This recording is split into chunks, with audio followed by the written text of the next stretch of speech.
What are you even doing here? In that old-fashioned dress, trying to make the rest of us look good?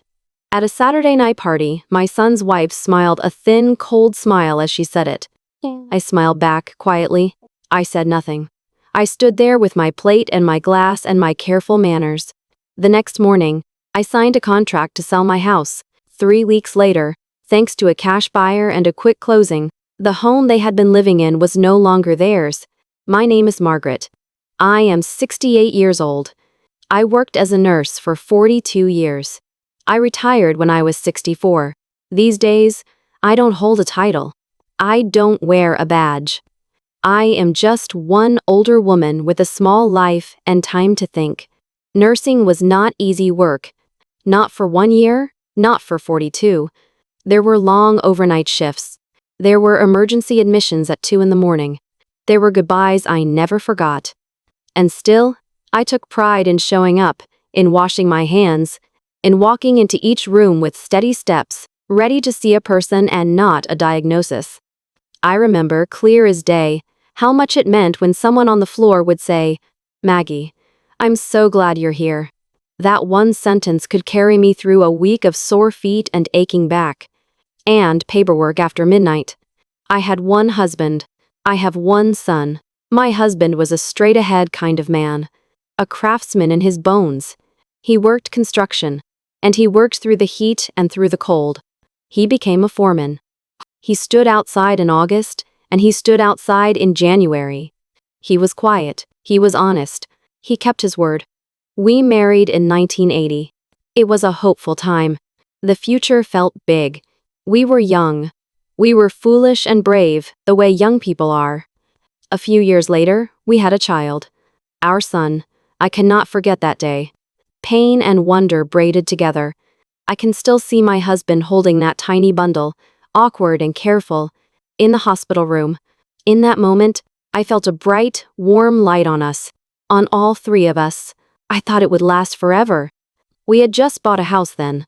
A 3-story place on a quiet street in Maplewood, New Jersey. It still smelled like new lumber and new paint. We both worked. We paid the mortgage every month, no matter what. We did it for 25 years. When we finally made that last payment, my husband and I held hands and wept in the kitchen. "Oh, it's done," he said. Just that. And his face looked, for a second, like a boy's. A house is not only wood and wires. It holds your sweat and your hours and your hope. Our son grew up in that house. He went to school, he got a job, he fell in love and got married. At every milestone, I helped where I could. A check tucked into a card. A day spent hauling boxes and folding tape, making calls and booking a haul. These things felt natural to me. A mother's work, I thought. A mother's joy. My husband got sick in the winter of 2015. He said it was a stubborn cough, but my eyes knew better. The tests said pulmonary fibrosis. The doctors said it moved fast. The treatments were limited. "Maggie," he whispered in the hospital room, "I'm sorry to leave you first." I held his hand.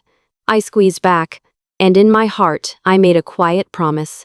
I will live for both of us. After he passed, I thought about selling the house and moving into a smaller place on my own. The mortgage was done. The deed put the title in my name. The rooms felt large. Too large. Yet the walls held our life. Every doorframe, every stair tread carried a memory. It took courage just to imagine walking away. About then, my son came to me. He said, "Mom, why don't we live together? Come stay with us. The baby's still little.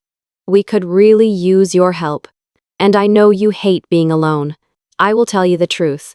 I was surprised. And I was glad. Deeply glad. We could be 3 again, even if the faces had changed. Laughter might come back to the house. The evenings might fill up with voices and light. I decided right away.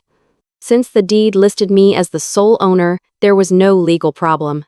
They could move in. We could share the space that had once held our beginnings. "Welcome home," I told them. "This will always be your house."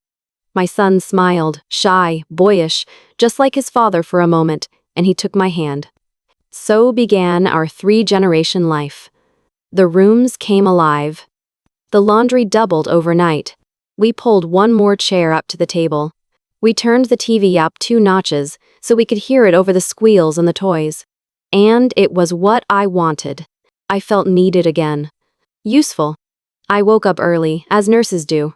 I made breakfast. I made grocery lists and ran out for milk and fruit. I helped with drop-off and pickup. I learned the route to the pediatrician and the shortcuts around school traffic. I took my quiet hours in my room with a good book, and then I came back to the kitchen and the sink and the stove and the clock. By late afternoon, the house would fill with the smell of soup. Simmering chicken and carrots, or vegetable was time. The little one would run circles in the living room. We waited for my son to come through the door and toss his keys into the bowl. We saved stories from the day to tell them together at the table. This did not feel like a duty. I never thought, I'm letting them live here. Not once. I felt grateful to be family again. I felt blessed to be inside the noise. I did not ask for much. Only this, that on Sunday nights we would sit together, eat together, and laugh. That was all I wanted. Just that simple wish. And at that time, I believed. I truly believed that this house held not only our past, but our future. I believed my place was here. Secure and clear. But people change. Hearts shift. Quietly. Without sound. Little by little. You do not notice it at first. You notice only later, when you turn your head and see how far the line has moved. Spring warmed into early summer. At first, the days were bright and full. I went to bed tired in the right way. I woke up ready to start again.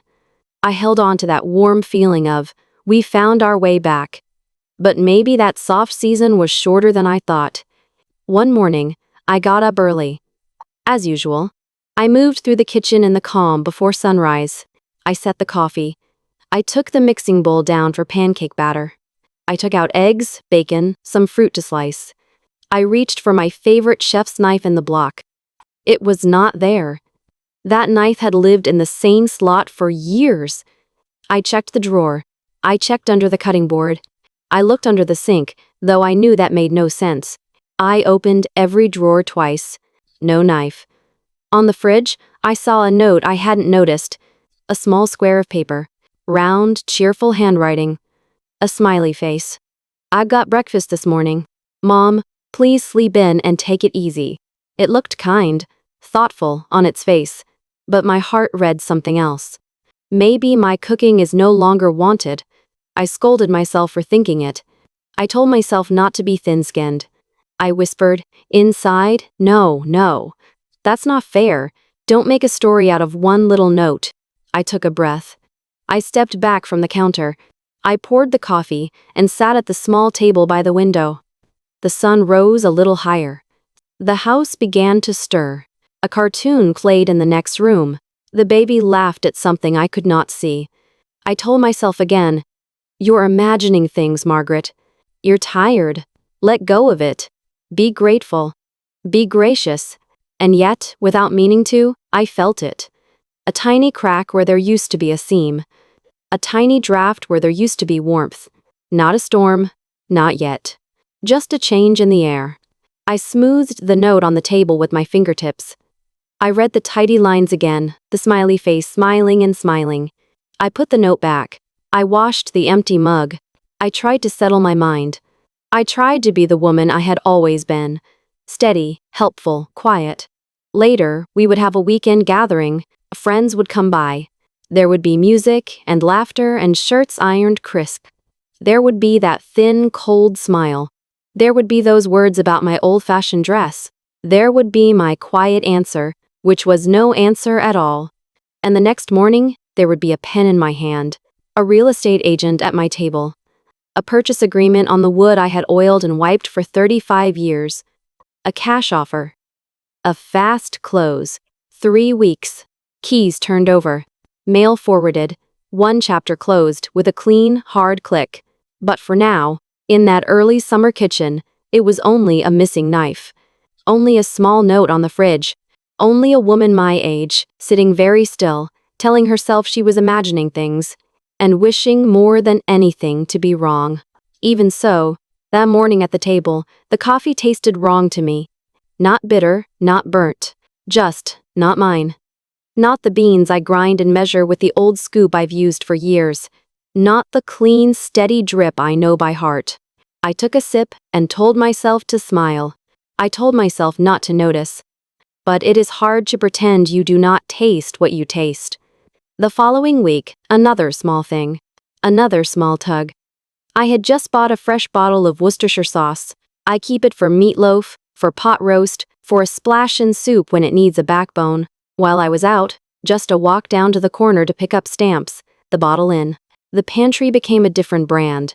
Same shape, different label. The neck seal felt different under my thumb. Not mine. No one said a word. I knew if I asked, I would hear, "You're imagining things," or "We ran out of the other one."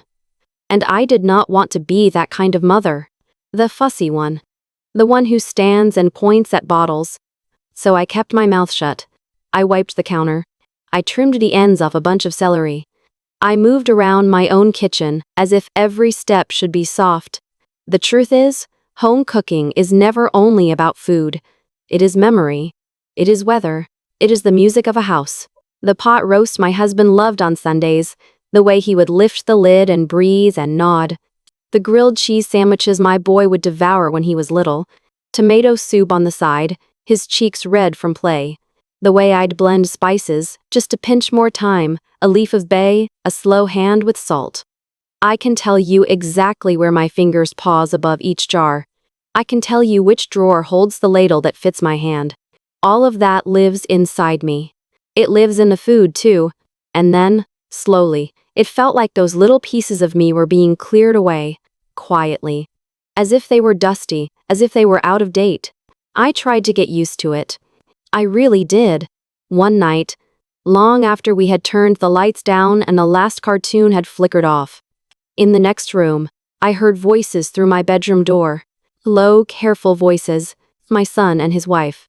The hallway holds sound, no matter how soft, at 2 in the morning. "Maybe we should put a lock on the door," he said. "Yeah," she said. "I keep hearing footsteps out there late at night. It kind of freaks me out." I stopped breathing, I think. I stood there in the dark, my fingers on the hem of my robe. I could not be sure they meant me. I could not be sure they did not. But in my heart, I knew what I knew. I am becoming a problem.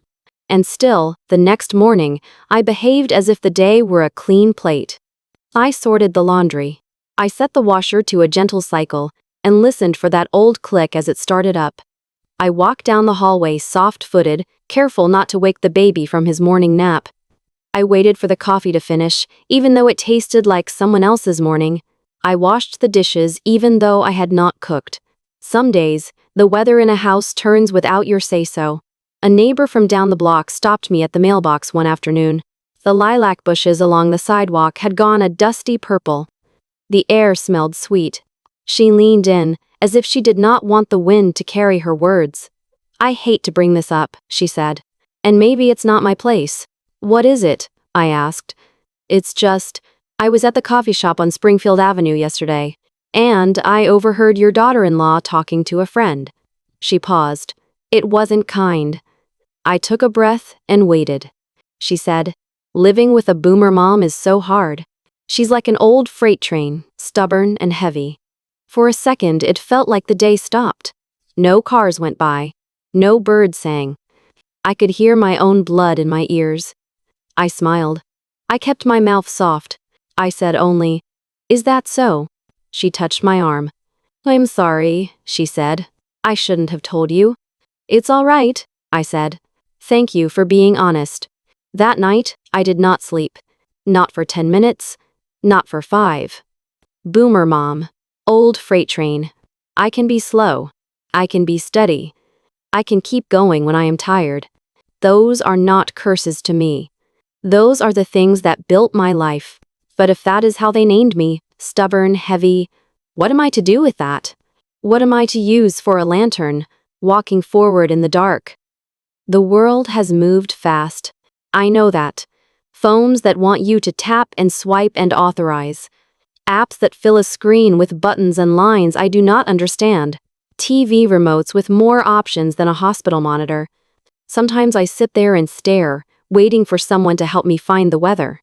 I am not ashamed to say it. I feel left behind some days. But I never wanted a throne. I wanted only to be a part of my own family. I wanted to fold laundry with a show playing. I wanted to cut up apples and put them in a bowl. I wanted to hear the garage door open and the voices tumble in. I wanted to be useful.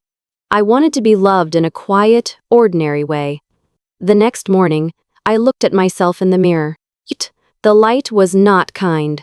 The wrinkles seemed deeper, as if someone had traced them with a pencil overnight. I touched my cheek. I did not recognize the tired woman looking back. "Am I allowed to be here?" I asked the air. The question was not for anyone else. It was for me.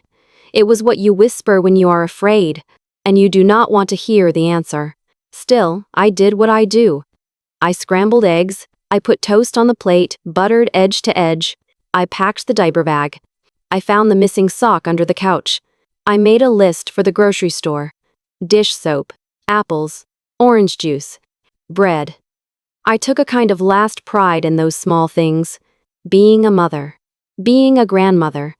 The way your hands learn people and rooms and rhythms. The way you stand between the world and the ones you love. Even if all you use is a spatula and a calendar and a wipe for a small nose. Here is something I did not know then.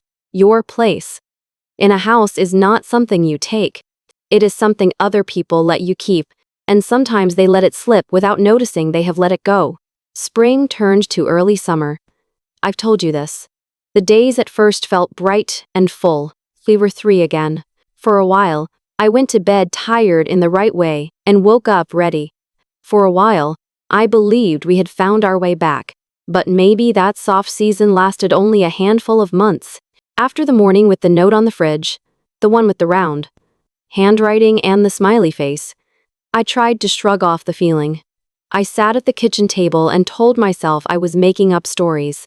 I told myself to be gracious, to be generous, to be quiet. Even so, the small signs kept lining up, like coins on a windowsill. The taste of the coffee. The bottle changed in the pantry. The voices at night. The joke at the coffee shop, which was not a joke at all. And then, keeping my own counsel, I did what women my age have always done. I adjusted. I took one step back from the stove. I moved my cookbooks to a lower shelf. I set my favorite knife in the drawer I thought no one used. Until the morning, it was gone. I timed my steps on the stairs so I would not pass their door when they were sleeping. I used the bathroom off the laundry room so I would not bump into anyone.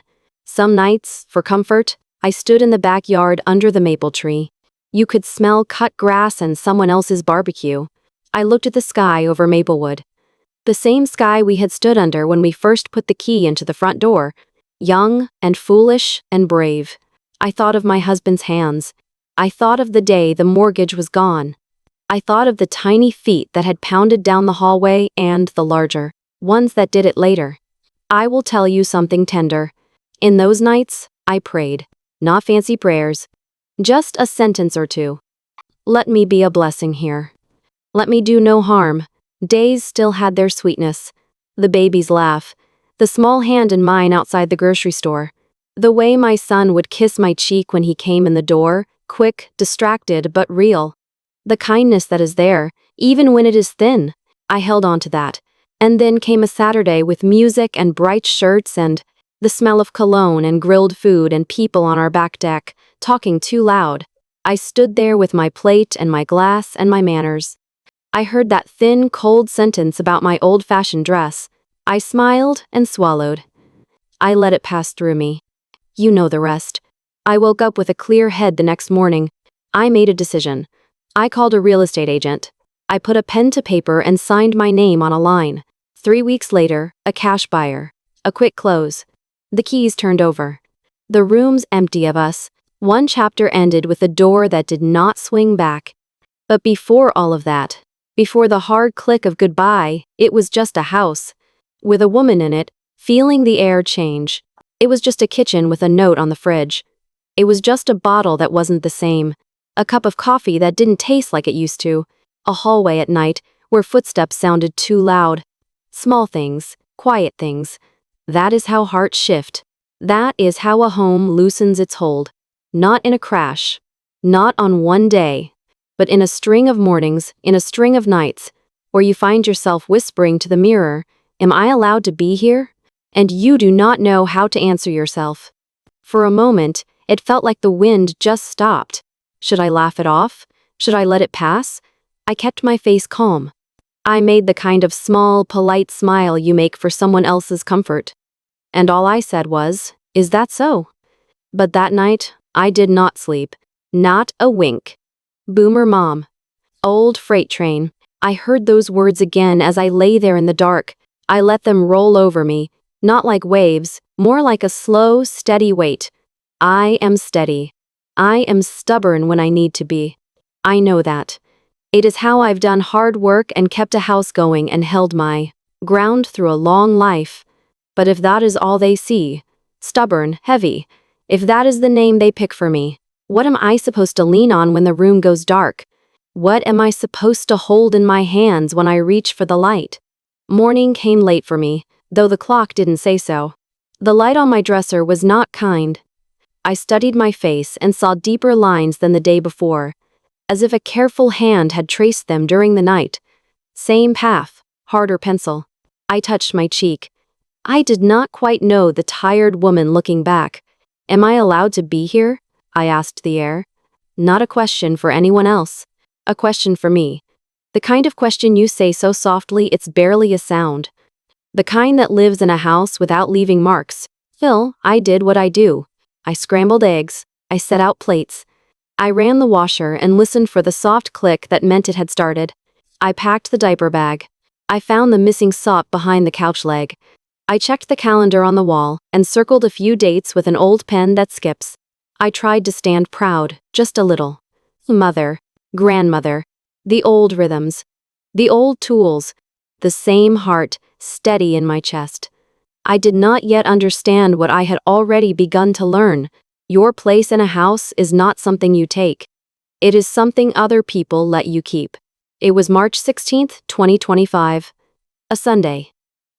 The kind of early spring afternoon Maplewood gets when winter finally loosens its grip. The light felt soft. The air lost its bite. The day itself seemed to say, "Easy now." My son and his wife had planned a little party. I knew about it ahead of time. Not a big blowout. A birthday for one of her friends. People would be in and out. Chips, bottles, music too loud. Laughter, the kind that keeps a beat. "Mom, we're doing it here," she'd told me the week before, cheerful and quick. "You should come. You should come."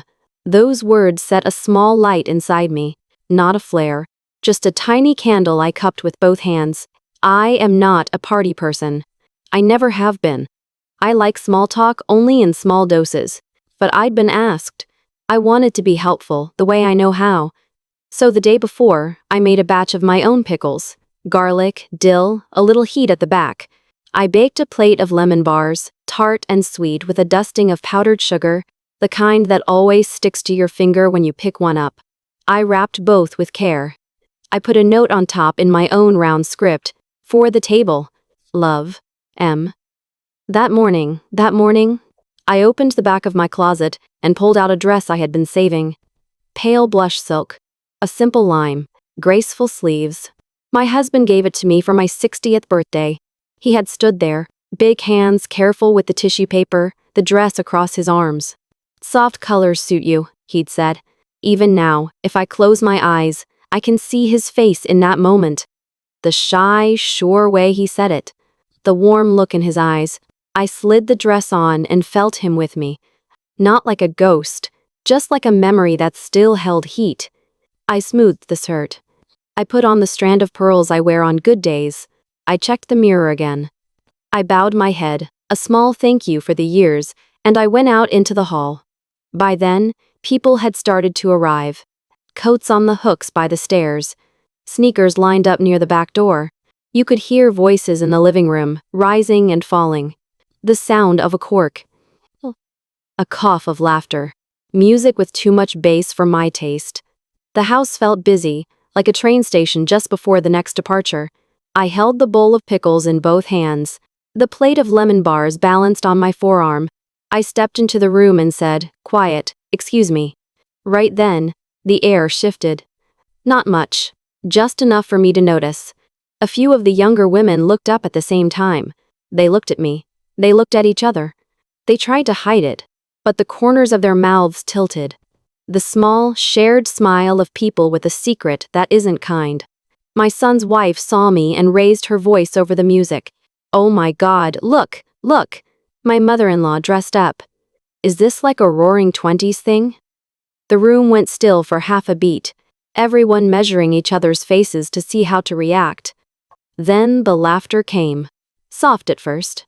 A giggle. Then another. Someone called out, "For a second I thought you time traveled." A few heads nodded. A few eyes slid past me. I stood where I was. I did not laugh. I did not scold. I kept my face calm. I let the sound of the room wash over me and away. A minute later, my son's wife was right in front of me. Her voice was bright. The words sharp inside the shine. "Hey, Mom. Sorry, but could you sit over there, behind the big floor lamp? This side is mostly young people, and, vibe." Something in me clicked. Not loud, not cracking, more like the clean snap of a dry twig. The room went far away. The music, the clink of ice against glass, the perfume that floated and mixed with the smell of beer, all of it moved off, like I was sitting at the bottom of a pool and watching. The surface from below. I set the pickles on the far corner of the table. I slid the lemon bars in beside a bowl of chips. "Of course," I said. "I'll sit over there." No one looked at my eyes long enough to see what was in them. I took a chair near the wall, half in the shadow of the lamp, half lit by the window. I folded my hands in my lap. When someone offered me a plate, I shook my head and smiled. I took a glass of water, the kind with 2 cloudy ice cubes that melt to nothing in minutes. I sipped slow. In my heart, I spoke to my husband. "Did you see that? Did you hear it?" They laughed tonight. At me. At this dress you picked. At the years I've carried and the time I've kept, and the way I still believe a soft color can be a good thing on an older woman. They said, without saying it straight, that I am old and not of use. They said, without knowing they said it, that what was precious to me is a joke to them. No tears came. Not one. My anger and my sorrow did not fight each other. They folded together, smooth as 2 hands. And then a single line settled in my mind. I am not just here anymore. I am in the way. Right then, I made a quiet decision. No sound, no speech. Just a clear place inside me where the yes and the no sorted themselves out, and the answer stood up. My grandson ran past, wind in his small steps. He held a balloon string and wore a crown they had made out of construction paper and tape. He laughed and ran and let the other kids chase him down the hallway and back. When he circled toward me, I lifted my hand without thinking, ready to wave. He looked at me. His eyes were curious, almost cautious, the way a child's eyes are when something is not where it belongs, as if to say, "Why are you over here?" I dropped my hand. I looked down. I took a sip of water. It felt cold going down, the way a clear fact can feel cold when you finally swallow it. By the end of the night, it was plain. People were making plans for the next stop. The bar on the corner. An after party somewhere with a rooftop. They talked over me like I was a lamp table. If someone bumped my chair, they did not notice. If someone laughed near me, it wasn't with me. Earlier out on the deck, my son's wife had given me that thin, cold smile I had seen on her before. She leaned in, smelled like citrus and something expensive, and said, "What are you even doing here? In that old-fashioned dress, trying to make the rest of us look good?" I smiled back, quiet. The way you do when you are done explaining yourself to anyone. There was a time when this house felt like the hope we built with our own hands. My husband and I scrubbed floors on Saturdays, with music turned up just enough to make the work light. We laughed at the TV in the evenings, the kind of tiny laughter that warms a room. In winter, we sat with a thick throw over our legs and a space heater humming. In the corner, And we split a hot toddy whiskey, lemon, honey, one mug, two hands, passed back and forth. We were not fancy. We were happy enough. And the house kept that happiness on its shelves, tucked away like folded towels, ready to be used again. Now? Now the furniture changed without my say-so. New pieces I did not pick, shapes I would not choose. The wreath on the door switched to a style that meant nothing to me. The music lifted in the house and none of it was ours. The candles smelled like bergamot and amber and all the boutique words, instead of cinnamon or clean laundry. It felt, in my own living room, like I had stepped into someone else's place by mistake. You might think this is about a dress. You might think it is about a chair by a lamp. It is not. It is about the way a home will let go of you if you are not careful.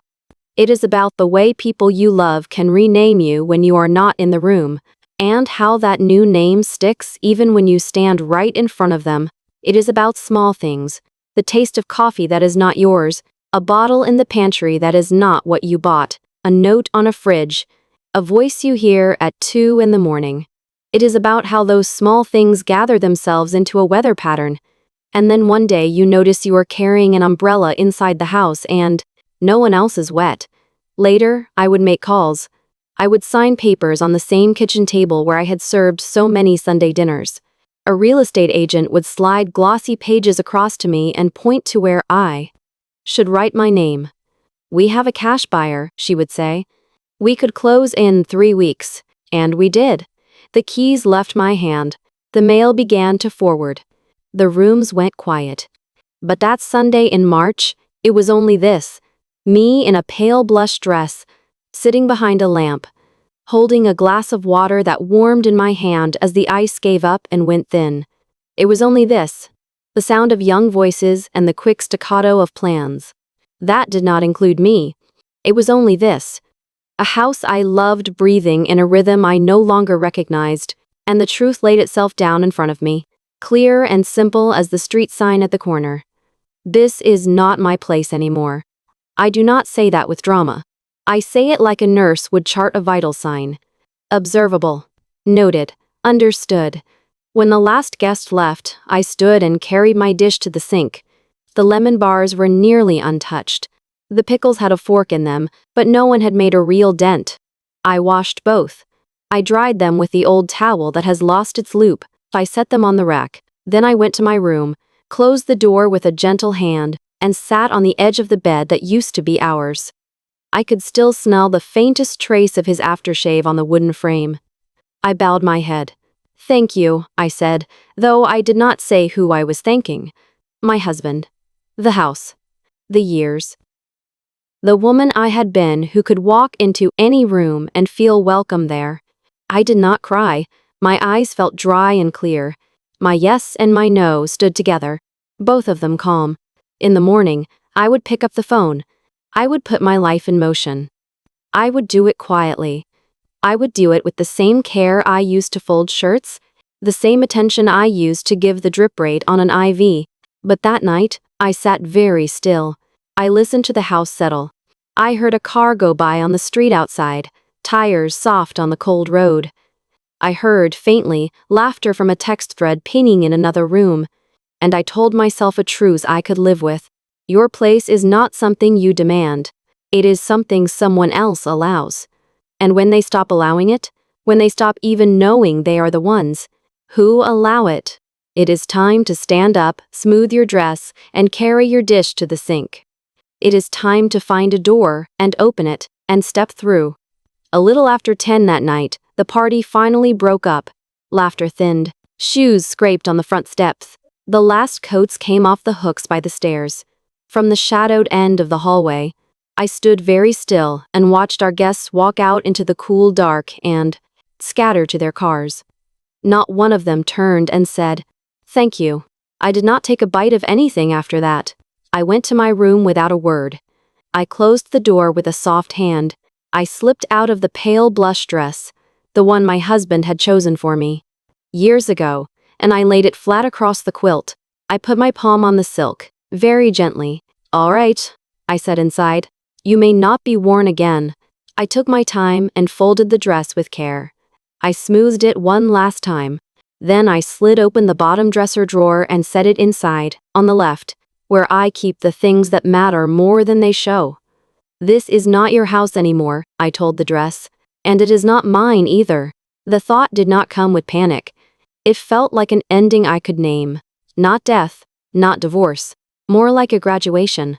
From roles I had carried a long time. Mother, wife, daughter-in-law. Tonight, quietly, I stepped off the stage where those titles live. In the mirror above my bureau, the woman looking back at me seemed far away. Familiar and not. The light was not kind. My face had that tired look that makes you want to lay your hand against your own cheek and say, "Hush now." I opened the closet and reached up for the small lockbox with the key. I set it on the bed and turned the little key with its old, tinny click. Inside lay the thick paper of our house deed, 2 bank statements folded into thirds, our wills, and a letter in my husband's hand I had never once opened. To Margaret, it said on the front.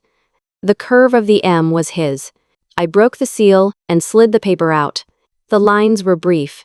To Margaret May, this home be your last safe place. I sat on the edge of the bed. I read that sentence a few times, slow. I let the truth of it move through me. I saw, very clearly, what I had poured into that house, sweat and hours and hope. I could feel the work of all those years in my hands, the way a nurse can feel a pulse with 2 fingers and know a lot with no words. I wanted to protect it. Of course I did. But that night, I understood something harder to say out loud. They will not let me protect it. They will not even let me be protected inside it. So then I had to decide. I would be quiet. I would be proud. And I would take my life back. At 11:30, while the house was still awake in patches, TV on low somewhere, a laugh from the back bedroom, I went downstairs one last time. The living room was a mess that told the story of the evening. Glasses with fingerprints around the rims. Paper plates with 2 bites taken and abandoned. A sticky ring where someone set a drink down and lost the coaster. On the edge of the table, the white dish that held my pickles. Untouched. A clean fork beside it. I lifted the dish. I wrapped it in a clean kitchen towel. And in my heart, I spoke to the man I'd loved my whole adult life. I'm sorry. You left me this house. You trusted me to keep it. And I have decided to let it go. No tears. No tremor. Just a settled face a person wears when she knows it is time to leave a room. And she wants to do it with grace. March 17, 5:15 in the morning. Janber. I folded my bedding. I slid the extra blanket back into the closet. I boiled water for tea and carried the mug into the living room. I sat before the small table where I keep his photograph. A simple frame. A candle. His old watch on the tray below. I lit the candle. I pressed my hands together the way my mother taught me when I was a girl. It's time, I said in my mind. It's finally time. Then I remembered the envelope in the back of the closet. I pulled down the storage box, opened the lid, and found it under a stack of file folders. After his funeral, I had started to gather things for later. I found copies of the deed, a current property tax assessment from the town, notes from the estate lawyer about a simple living trust, and a checklist I had written in pencil with little squares to tick. I had meant those papers for old age, for just in case. But that morning, I saw them for what they also were, tools to open a door. A little after 8, while the house still slept, I got dressed to go out. Black wool coat, beige scarf, sturdy shoes. I slid my driver's license into my small wallet. I tucked the file of important papers into a big manila envelope. I dropped my blue pen in my purse. I added my old flip phone, the one I still keep charged, because not everything has to be an app. I left without a sound. March air can be unkind on the face. It woke me up in the best way. Maplewood looked plain and honest in the early light. The sidewalks were still damp from the late snow that had melted back into the ground. I breathed and felt my spine straighten. I went to the same real estate attorney's office I had used years ago when we retitled the house after my husband died. The office sits above a barber shop on a side street. The stairs lean a little to the left. You have to hold the rail. The way the building smells. A mix of old wood and paper and a thread of coffee has not changed. Inside, I said, "Good morning. I'm sorry for the short notice." We sat at the long table by the window. I opened my envelope. I laid out each paper. I smoothed the corners. "I need to clean up title and occupancy." I looked him in the eye. "I plan to sell. I want to handle everything according to my wishes. No more gray lines. No more, 'we'll discuss later.'" He looked at me for one beat. Then he nodded. "You've made your decision," he said. "Not a question." "Yes," I said. "I have." My voice did not shake. The steadiness surprised even me. "I already have a buyer in mind," I added. "An old acquaintance in Toronto. He wants a small base here in the States for his consulting work. Cash. If the terms are right, he'll sign immediately." The attorney lifted his pen. He began to write. He asked clean questions. Dates. Names. Whether we needed a rent back, we did not. Whether there were liens, there were none. He picked up the phone and called the title company to start a file. He emailed the agent I had worked with before and copied me. He slid a paper to the edge of the table and asked if I wanted to fill it out, in the office or at home. By the time we had finished, midday sun had softened the window glass. On the street, people walked with their jackets open. Across the way, a white dogwood shivered in a breeze you couldn't see. "One more thing," he said. "How would you like to handle notice to your son and his wife?" I paused. I folded my hands on the table. "In writing," I said. "No conversations. Keep it to facts. No heat, no adjectives." He nodded once. "Understood." I did not do any of this out of spite. Not a bit. The words from the night before, the small humiliations, the long, slow shift in the weather of my own house, those things all lined up inside me and made the next step obvious. Enough was enough, that is all. When I left the office, I walked down to the coffee shop near the station. I picked a quiet time, between the morning rush and lunch. The place smelled like baked bread and the first sip of a good dark roast. I took a seat at the counter facing the window. I held the warm mug with both hands and looked out at the street. 30+ years in that house. Pot roast on Sundays. My husband lifting the lid to breathe in the steam and nodding without a word. A leak in the roof. One February we patched ourselves with tar while snow fell around us. The wide white fridge where I hid a birthday cake behind a carton of eggs and a bag of spinach, only to have my son find it anyway because he knew the sound of frosting when a knife has sliced it. All of those came back, as if the window glass were a screen and my own life was playing on it. I did not regret, not even a little. If anything, I felt strong. I felt like a woman who could carry her memories with her without making a shrine to them. I felt the handle of a door in my hand and the hinge giving way in the right direction. By late afternoon, I went home. The house was busy again. Pots on the stove. The thud of cabinet doors. The TV talking to itself in the next room. I walked past all that noise and light and went to my room. I took out fresh paper. I opened a new document on the old laptop I keep on my desk. I wrote out the notice I had promised myself I would write. Subject, notice. Regarding 15 Oak Street, Maplewood, NJ Tow. Current occupants. This letter is to inform you that the titled owner of the above property has elected to relinquish her occupancy and transfer ownership to a third party. The property will be sold. Accordingly, your permission to occupy the premises will end effective month Sterney. You will receive additional information from the closing attorney and the title company regarding the move-out timeline, access for inspection, and other details necessary for a smooth transition. I read it 3 times. I kept it simple. I took the heat out of every sentence. I printed 3 copies. I put each copy in an envelope and wrote a name on the front, my son, his wife, household file. I stacked them with the documents I had brought home from the attorney's office. I placed everything in order. Contracts on top. Title work next. Letters third. I set the little stack square on my desk. Then I went to the kitchen. I rinsed my mug. I wiped the counter where someone had spilled coffee and left the circle to dry. I put the dish towel back on its hook. I stood there a moment and listened to the hum of the refrigerator motor come on and go off. No one asked me where I had been. No one noticed my coat still smelled like March air. That was all right. I had learned something I could live with. You can graduate from your roles without anyone handing you a diploma. You can walk away without slamming a door. You can decide that home is not the wood and the wires, but the way you stand in your own life, steady on both feet, clear in your mind, ready to step into the next room when the one you are in no longer fits. That night, as I lay down, I pictured the kitchen table where we would all sit soon with a different paper on the wood, a purchase agreement, a place for my name, a line for the date. I would sign with my good pen. The words would be plain. The meaning would be large. And come 3 weeks later, if the title search stayed clean, if the cash buyer kept his word, we would be done. Keys out of my hand. Mail forwarded. House quiet. One chapter closed, not with a slam, with a clean, firm click. Before I closed my eyes, I looked across the room at his photograph. The candle had burned down. The wick was a black curl.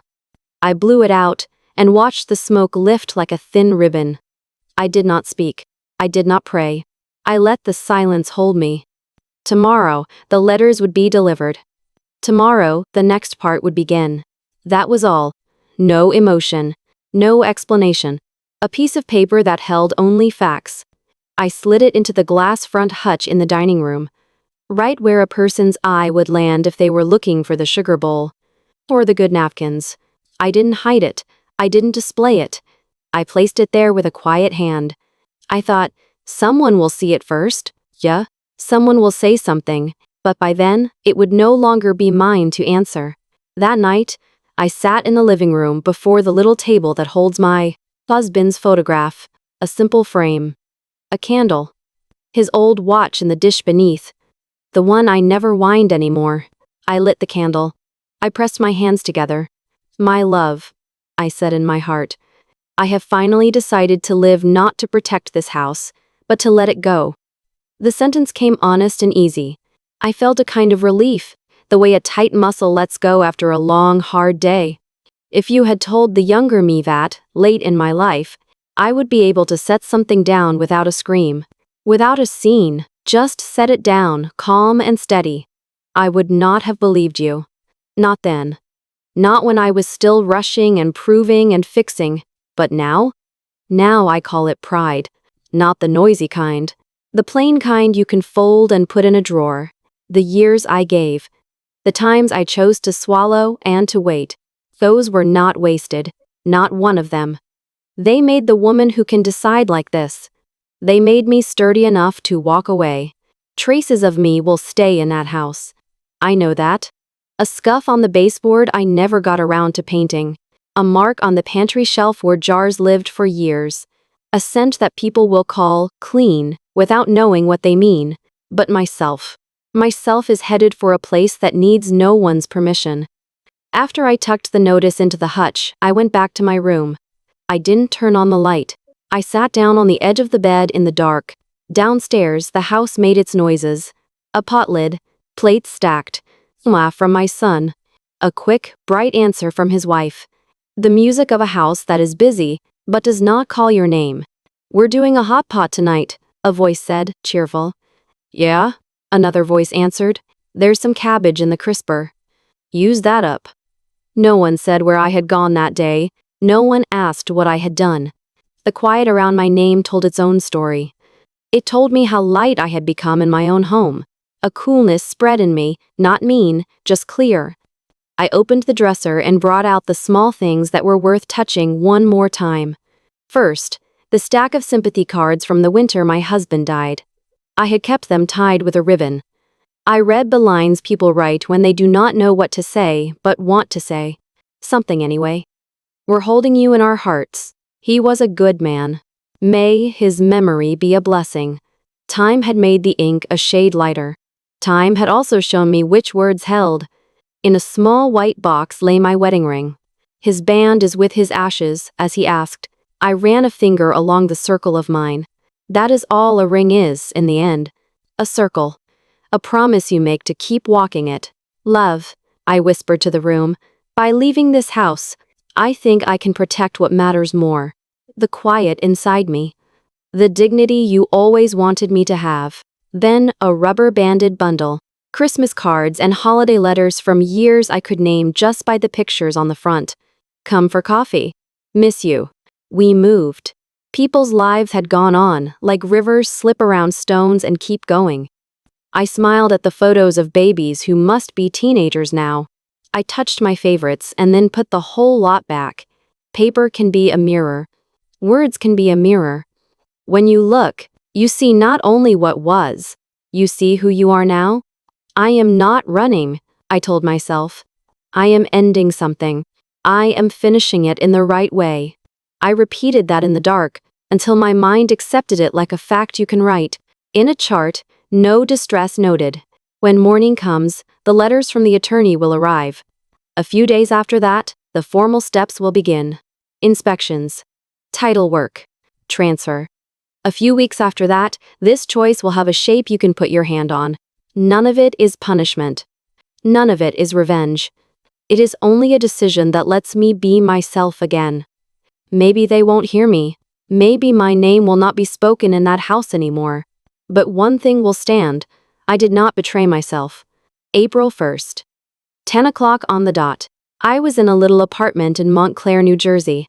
The kind with a narrow hallway and windows that look out over a brick alley. The place is clean. It is quiet. The radiator ticks when it warms up. I have a small table by the window where I keep his photograph. I lit the candle. I set the match in the dish to cool. My love, I said, today is the day. The certified letters are due to arrive at the house. Saying it out loud felt like dropping a pebble into still water and watching the rings move. Not shock. Not dread. A sense of a boundary. A chapter line. The attorney sent the notices to current occupants, addressed by name. The language is flat on purpose. No heat. It reads, effective April 25, 2025. Your permission to occupy 15 Oak Street will end. You are required to vacate the premises on or before that date. Continue your occupancy after that date will be unlawful.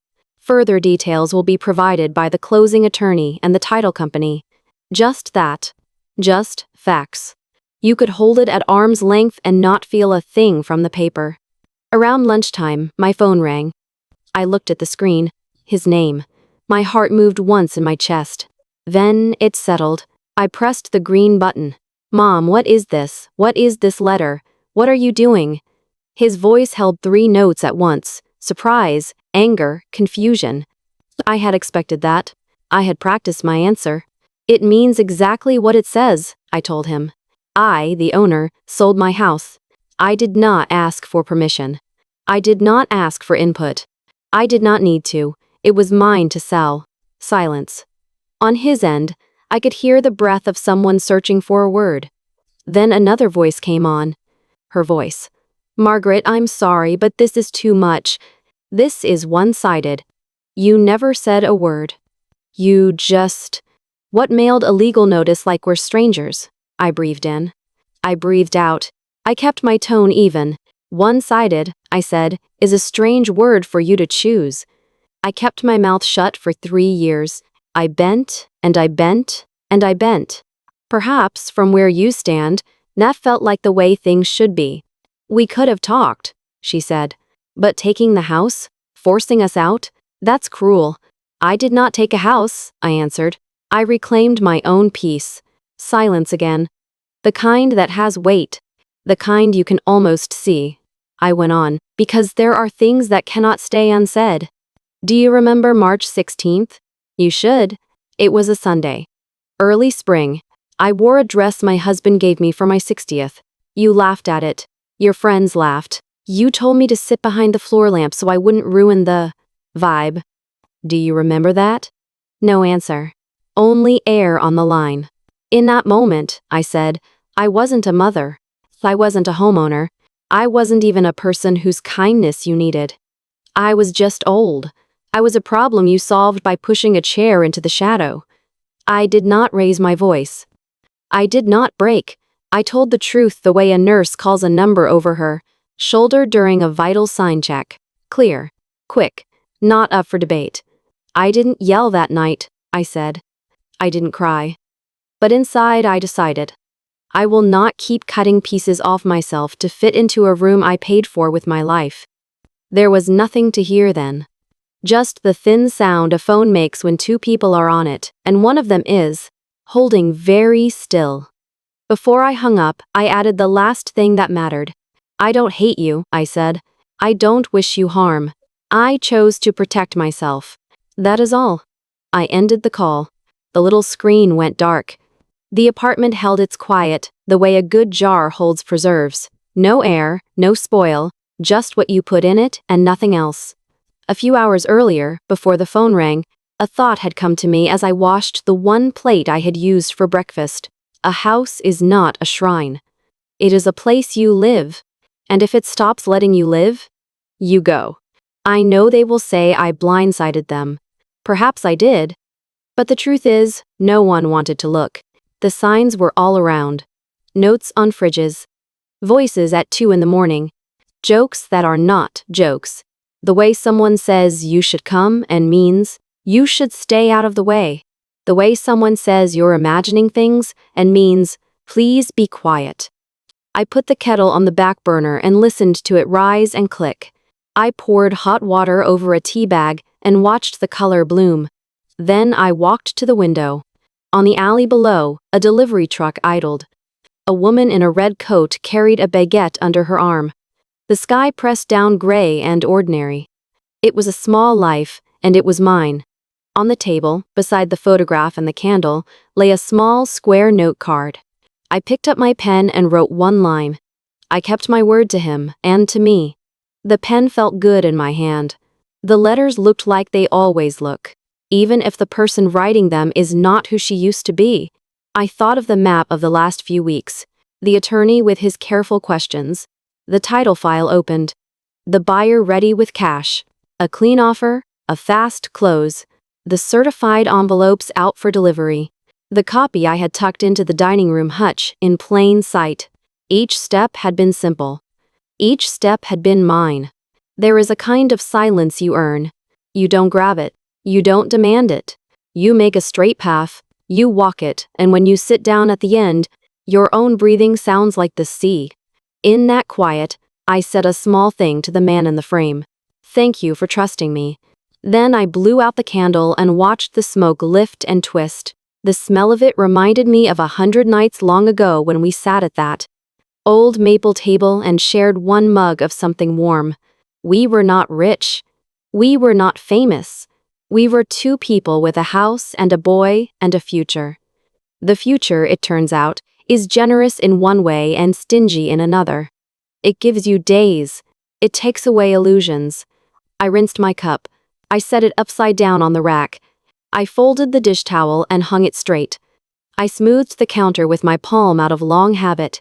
Then I sat back down. I sat with my hands soft in my lap and my shoulders down. Somewhere across town, a stack of papers would be opened. Someone would say my name. Someone would read words that said the time had come and the calendar was not a suggestion. And all of that would be fine. Because I had already stepped through the door. Because the woman I am now knows this much. When you stop asking for permission to be yourself, the world can do what it will. You will still be you. You will still be whole. In the afternoon, the phone did not ring again. The sun moved along the opposite wall and left the room. A neighbor's radio drifted in through the radiator pipes. I could make out only every third word. I did not speak. I did not pace. I did not pray. I let the day be what it was. I let the choice be what it was. And when the first street light flicked on outside, I stood up, moved to the window, and watched it glow. The light was not bright. It did not have to be. It made a small circle in the falling dark. That, I thought, is enough. That is enough for one day. A little after 3 in the afternoon, the doorbell rang. I checked the video screen by the door. 2 figures stood in the hallway. My son. His wife. Their faces looked worn and tight, like people who had not slept much. I opened the door. "Mom," my son said, voice rough, "please, I'm asking you. Reconsider. Don't do this. I stood in the doorway and shook my head. I'm sorry, I said. I can't. You can't, no matter what? He asked. No, I said, I can't. I've made my choice. As I told you already, this is my life's decision. I turned to the bookshelf by the entry. I lifted down a frame. It was our wedding picture, mine and my husband's. 1980. We had chosen black and white film. We looked young. We looked hopeful. We were smiling side by side. I put the frame in my son's hands. This house, I said, meaning the Maplewood house, was built by the work of this man and me. Hour by hour, paycheck by paycheck. We poured ourselves into it. And for years and years, I guarded it as my pride. I kept it. I cooked in it. I mended in it. I made it shine. All of that was real to me. And then, that night, with those words, that memory was stained. He looked at the photograph and said nothing. If he were alive, I said, I know what he'd tell me. Maggie, enough. Leave that place. Come out of there now. I reached for the doorknob. I bowed my head a little, out of old habit. Respect. For him. For me. For the years. Let's make this goodbye, I said. I closed the door. Gently. No slam. That was my final notice. That night, in my small apartment in Montclair, I sat in front of the little table where I keep my husband's photo. A simple frame. A candle. His old watch on the dish below. I lit the candle and let the small light warm the glass. My love, I said in my heart, at last I've chosen my own place. I hope this choice isn't too late. I hope you're glad. Outside the window, a breeze moved the bare branches. Somewhere not far away, the first lilacs had started to let go of their scent. Spring was on its way, whether or not anyone felt ready. There are some relationships that words cannot repair. I might only be learning that now, at my age. Late but true. Even so, that is all right. Tonight, I chose quiet over regret. After I closed the door on my son and his wife, I stood for a while, just inside. No tears came, no anger rose up in me. I only felt quiet. It was not the old quiet, the kind that no one notices, the kind that can make a person feel invisible. This quiet was chosen. It felt like freedom someone set in my hand without making a sound. I went back to the table with his photograph. I set out a fresh little vase with 2 stems I'd cut that morning. I straightened the frame. Inside my mind, I spoke to him again. My love, the truth is this, I thought I wanted to take back the house. But that wasn't it. I wanted to take back my honor. The moment I named it, a small pain inside me eased. It didn't vanish like a trick. It dissolved, the way sugar disappears in hot tea. I remembered, from a few years ago, how I had bought a scarf for my daughter-in-law's birthday. A small one. The color reminded me of the shades I favored when I was young. She had laughed then, lit up and bright. She had said, I hope I grow into a classy woman like you. I can still see her face when she said it. Clear as yesterday. Months later, I found that same scarf rolled tight in the catch-all basket by the door, the place where spare keys and rubber bands go. It disappeared soon after. No one said anything. I didn't ask. But later I understood. That scarf might have been the last little bridge between our hearts. And I had not burned that bridge. It was already rotting. I simply stood and watched it fall away. That evening, I walked down to the corner cafe near my apartment. The young woman behind the counter knows my order and my name. I might move soon, I told her. Somewhere with more trees. She smiled. Margaret, she said, you're the kind of person who blends into the view in the best way. Wherever you land, you'll fit. I laughed. The word blend has not always sat well with me. But that night it sounded like praise. It sounded kind. In the second half of my life, I am at last learning to step away from someone's mother and someone's in-law, and to accept just me. Nay, the plain version, the true one. It was a chilly day for the end of spring. The old radiators in the building ticked, then went quiet, then ticked again. I slid into the bed in an apartment rented in my own name. For the first time, I felt a night when no one will wake me, as a kind of safety. A comfort I didn't know enough to ask for when I was younger. Before I fell asleep, I whispered one line into the dark. Thank you, quiet. From here on, this is my life. 1 month has nearly passed since I left 15 Oak Street. I am living a small, careful life in Montclair. I wake early. I follow a gentle 10-minute stretch along with a video on my old laptop. I return my library books on time and come home with 2 more. In the evening, I sit in front of my husband's picture, touch the cool edge of the frame, and feel as if I am speaking to him. My heart is calm. That surprises me. The heaviness that clung to me in that house is not in me now. Not in my neck, not in my shoulders, not behind my eyes. It is gone. Back there? Yes, I should call them former family now. They seem to be the ones caught in a storm, not me. A few days after the notices went out, the man from Toronto came down for a walkthrough. The agent and I met him at the house. There was still furniture in the rooms, but no voices, no shoes by the door. I heard, through the agent, that my son's wife packed up and went back to her parents right away. She said she can't stand to be there, the agent told me, as if he didn't want to say it and couldn't help himself. I felt nothing when I heard that. Not relief. Not triumph. Only this quiet thought. Sometimes people do not learn the weight of their words until a bridge falls, with a sound they can't ignore. And my son? He moved into corporate housing, a furnished place the company keeps for people between apartments. That is what I was told. He has not called. No letter. No knock at the door. That is all right. I am not waiting. I never wanted money from them. I never wanted favors. I wanted respect. Respect while I stood at the stove, careful and slow, finding the right heat for a pot of soup. Respect in the curve of my shoulders when I hung clean shirts to dry on a rack by the window. Respect in the small vase of flowers I set beside his photograph every night. I wanted the fact of me in the room, me in the day, not to be taken for granted. I wanted to be treated as if my being there meant something. Ural tolls. Not everything. Something. It didn't happen, so I stepped back. That's the whole story. Now I live in a place that draws no notice. My windows look over a quiet alley. The neighbor's cat sits on the fire escape 2 floors down and blinks up at me. On Sundays, the church bell down the block rings on the hour and then stops. The sound is soft. The closing is set. The title company has done its search. The file is clean.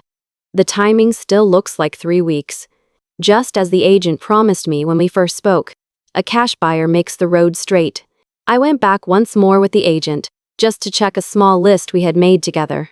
A hairline crack by the back steps. A light fixture that needed a new bulb. A window that stuck in the front bedroom. Small things, easy to set right. As I walked through those rooms, I didn't speak to the walls. I didn't say goodbye out loud. I only placed my palm, for a second, on the doorframe of the kitchen. Right where we used to put our hands when we turned the corner with a pot of coffee, years ago. After that, I kept moving. If this sounds cold, it is not. If this sounds hard, it is not that either. It is simply this. I reached a point where my yes and my no could stand next to each other without a fight. The yes to myself. The no to a story that kept using up all the air. At home that night, I set a fresh glass of water by his picture. I touched the little watch in the dish. It has not ticked since the day he died. But every once in a while, when the building settles, I imagine I hear a faint sound from it. Not time passing, not anymore. Just a memory clearing its throat. I thought again of my son at the door. His eyes searching mine. I thought of the words I used. Simple words. Final words. Not a performance. Not a speech. There was no need to explain to him that I am not angry now. I was angry once, yes. But anger is a hot wind. It rushes through and then it's gone. What remains is quieter. It's the dignity you put on like a coat.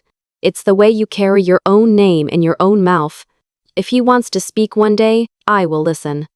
I will keep my voice even. The way a nurse does when she reads a chart on a bad day and still goes in and holds a hand. Until then, I will do what quiet people do. I will live my days. I will water a plant. I will finish a book and start another. I will stretch my back in the morning and walk to the corner in the afternoon, and watch the light change on the brick wall across from my kitchen window. Some evenings, I imagine our old dining room. I imagine the table sold to someone who doesn't know the ring on its surface. Came from a hot mug on a winter night when we were not rich and not fancy and still felt like the luckiest two people in town. I wish that table well. I wish those rooms well. I wish those next people a kindness I don't even need to see. And me? I will let myself be small, on purpose. I will let myself be plain, on purpose. I will let the quiet I chose hold me. That is enough. That is enough for now. On the way back from the grocery store, I'll spot a spray of little white flowers pushing up through a crack by the curb. At the library, I'll slide a book from a crowded shelf and find, by chance, an old collection of poems inside. Small things. Ordinary things. And somehow they fill my heart, soft and easy, like warm light through a kitchen window. You would have liked this life. I tell my husband's photograph each morning at the small table by the window. A frame, a candle, his old watch in the dish below. I set down a fresh cup of tea beside him and say it again. You would have liked this. I smile when I say it. Just a little. Here is a truth I live with now. I am not the one who lost. They are. What they lost was not a house. It was not square footage or a zip code or even a set of keys. What they lost was a thing with no price tag and no receipt, a mother's patience, a rare and precious bond. The quiet, steady thread of care that doesn't ask for a thank you and doesn't keep score. Once upon a time, I set my alarm for 5 every morning to pack a lunch for my grandson. I read him stories when he tumbled back in the door at the end of the day. In December, I sat at the table with a pen that sometimes skipped and addressed holiday cards, one by one. For Christmas, I tucked crisp bills into the cards I slid into their stockings. I bought small envelopes with stars on them and wrote names in careful letters. I pressed the flap closed with my thumb and pictured the smiles when the cards were opened in the morning light. For every one of those small acts, I wanted no return. Not a thing. I only wanted to be a piece of someone's every day. To be folded into the rhythm of a family. To be the person you ask, did you take the trash out? And how was pickup? And, can you hand me a clean towel? They mistook that constancy for a given. They mistook always for forever. They mistook here for invisible. That mistake had a cost. Now, in that house on Oak Street, there is not a single thing of mine. Not a photograph. Not a favorite mug. Not the old wooden spoon that fit my hand. It's all gone unsold, given, thrown away, or carried back with me when I stepped out the door. And at the same time, I am gone from their daily life. Not just moved out. Gone. The chair I once pulled up to the table holds someone else's coat now. The spot where my slippers lived by the back door is bare. If my name is spoken inside those walls, it is only by accident. When December rolls around, I will not send a single holiday card. In February, I won't put a bag of jelly beans in the mail with a silly note for Easter. On Mother's Day, nothing will arrive on my doorstep, and that is all right with me. Because I am no longer the person who gives without end. And I am no longer the person who waits. Protect your own worth, I tell myself, clear and quiet. It took me nearly 70 years to learn how. It is my last gift to myself, and I hold it close. One afternoon, I was sitting on a bench by the water at Brookdale Park. The sky was a plain, kind blue. The trees had begun to turn that deeper green that means early summer is thinking about coming. A small boy wandered close and held out his palm to show me a bright red berry he'd found near the path. Grandma? He asked. Because sometimes any woman my age is grandma to a child? What's this called? I looked at the berry in his hand. Shiny as a bead. Red as a stoplight. That's winterberry holly, I said, slow and gentle. It's little, but it holds on to its berries through the cold. All winter long. It doesn't give up. He opened his eyes wide. Wow, he said, and nodded like he had learned a secret. We sat there a minute, two people on a bench, both of us watching the water go by. No one clapped. No one made a fuss. Still, the small thing was there. A red dot against the green, and it kept on being itself. That might be me now. Bearing a few bright things quietly. Not for show. Just because that is what I do, and I am proud of that. By the end of April, Montclair air starts to carry the first soft hint of summer. On my small balcony, birds hop and fuss on the rail in the early light. Along the sidewalks, hydrangeas begin to push at their tight green buds. As if someone were whispering to them from inside, "It's almost time." My days are very quiet. In the morning, I boil water and pour a cup of tea. I carry it over to the little table and set it by his picture. At midday, I put on my coat and take a slow walk to the farmer's market or the corner store. I pick up an apple. I say hello to the woman who knows my name at the cafe. In the evening, I run a bath and soak my tired bones, then sit at my desk and write a few lines in a notebook. I do not need to prove anything to anyone. I do not need to meet a single expectation but my own. I live my own time at last. That is what it feels like. And then, on an ordinary morning, my heart rippled, just a little. Like someone had tossed a pebble into still water. A letter had come. I found it in the mailbox. Mixed in with a grocery circular and a thin envelope from the bank. The paper looked cheap and important at the same time. The writing on the front made my breath catch. "Grandma Margaret," it said, in big, careful block letters. I stood very still in the hallway. It felt for a moment as if a hand had closed gently around my chest. I took a breath. I steadied my hands. I slid my finger under the flap and opened it slow. As if the paper itself might bruise if I rushed. Inside lay a single sheet of lined notebook paper, the kind with the red margin on the left. The letters wobbled a little. The pencil had been pressed hard in places. "Grandma, today at school the teacher said, write a letter to the most important person. I picked you. Your chicken noodle soup was so good. I remember your smell and the wrinkles in your sweater. The grown-ups say you are not coming back. But I want to see you. Where are you? Did you forget me? Please read me a story again. I love you." I did not move for a long time after I finished reading. My hand shook just a little, the way hands do when they remember a smaller hand inside them. The word "grandma" written like that. So plain and so tender. I could not recall the last time it had felt so straight and kind. I carried the letter to the small table where I keep his picture. I set it down beside the candle and the old watch. "Did you hear?" I asked him in my heart. He needs me. He needs me, and he said it true. I did not cry. Not that time. But I felt something thaw inside me. The hard, quiet layer that had kept me steady. It let go without a sound. I lifted the paper again. I folded it carefully along the creases the child had made. I slid it back into the envelope and smoothed it with my palm. That night, I took out a clean sheet of paper. I addressed it slowly. "Dear Ethan, thank you for your letter." Grandma read every word. "Of course I have not forgotten you.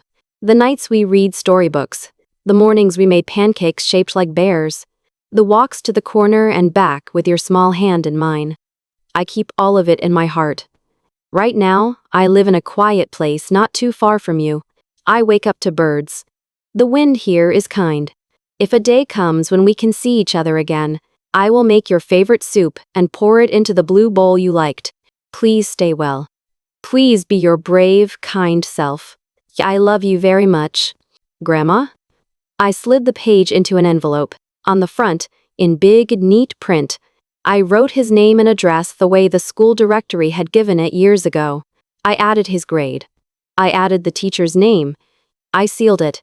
I set it beside my purse so I would not forget to take it to the mailbox in the morning. Before I turned out the light, I stood again at the small table with his photograph. I bowed my head. "I won't go back," I said in my mind. "I'm not opening old doors.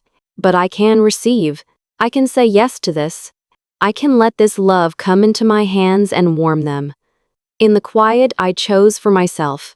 Quiet I earned by walking away. The one letter made a small door open in my chest, a door that says, Maybe it's safe to love one person, in one plain way, without losing yourself. People grow strong in silence. I believe that. But silence alone cannot hold up a whole bridge. There must be a voice too, a single clear call made out of kindness and nothing else. This letter was that voice. Tomorrow I will return to my days. The kettle on the back burner. The slow walk to the store. The neat lines in my notebook. But now my days will carry one new, steady light. There is someone out there who will say my name. There is a small boy who will put pencil to paper and write, Grandma, like it is a magic word. To live is to be honest with yourself, even when you are alone. To live is to walk forward with one true connection and let it help you lift your foot and set it down again. I am getting my affairs in order. I am putting papers in a clean stack. I am not afraid to say I am closer to the end than the beginning. That I do not regret, because, on the far side of setting everything down, I knew a day would come when the one feeling I most wanted to send would finally arrive where it belonged. I believed that in my bones. And now, that day has come. I know it. I can feel it, the way you feel warm light on your face. I felt it when I held Ethan's letter in both hands and read every careful word. Do you have someone you still need to reach? Words you couldn't say, feelings that never landed. A letter you tucked away and forgot. Sit down. Take a breath. Write it now, quietly, gently, in your own plain voice. You don't need to be grand. You don't need the perfect pen or the perfect sentence. You only need your true heart and a single page. Because one letter, just one, can cross a room pride could not, and carry warmth into a hand that thought it had gone cold. One letter can find a child after bedtime, a sister after a long winter, a friend you meant to call and never did. One letter can change someone's tomorrow. It truly can. I let go of a house. I let go of old roles. And still, what wanted to be delivered found its way. That is the grace of it. When you tell the truth on paper, it travels farther than you think. So please, write. Let your message walk out into the world. Let it arrive,